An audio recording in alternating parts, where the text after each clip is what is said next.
بعد الدراسة التي أجرتها الأمم المتحدة مؤخراً عن المجتمع السوري في ظل جائحة كورونا والتي شملت مناطق الإدارة الذاتية الديمقراطية، أردنا إطلاعكم على نتائج آراء الأفراد وكيفية استجابتهم للمرض منذ ظهور أولى الحالات قبل 6 أشهر عبر مجموعة من الأسئلة كانت أهمها: هل الأفراد في مجتمعك يشعرون بأنهم يحصلون على المعلومات الكافية للحماية من فيروس كوفيد-19؟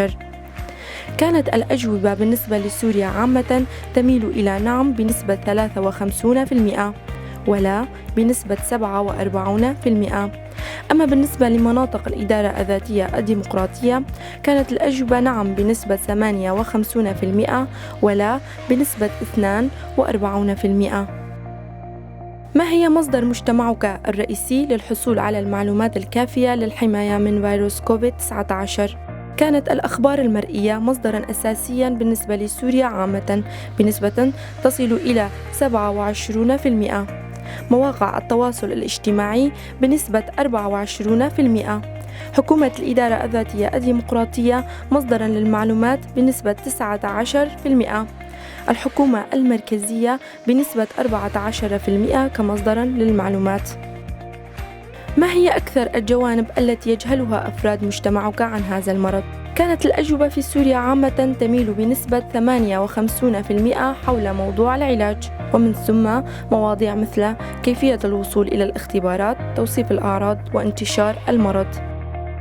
ما هي التدابير الوقائية في حال وجودها التي يلتزم بها مجتمعك للحماية من الفيروس؟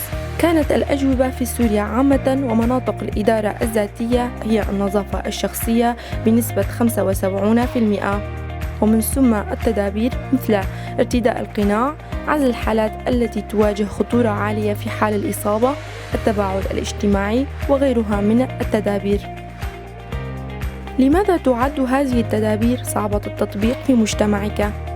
كانت الأجوبة بالنسبة لمناطق الإدارة الذاتية الديمقراطية بنسبة 50% هي عدم الرغبة في تطبيقها أو عدم فهم الإرشادات، وبنسبة 20% عدم القدرة على العمل أو عدم وجود مساحات كافية للتباعد الاجتماعي. ماذا يفعل أفراد مجتمعك عند ظهور أعراض الإصابة بالفيروس؟ كانت الأجوبة بالنسبة لسوريا عامة إنهم يتوجهون لمقدمي الرعاية الصحية بنسبة 50%، الحجر المنزلي بنسبة 34%، الاتصال بمقدمي الرعاية الصحية بنسبة 9%، ولا شيء بنسبة 3%.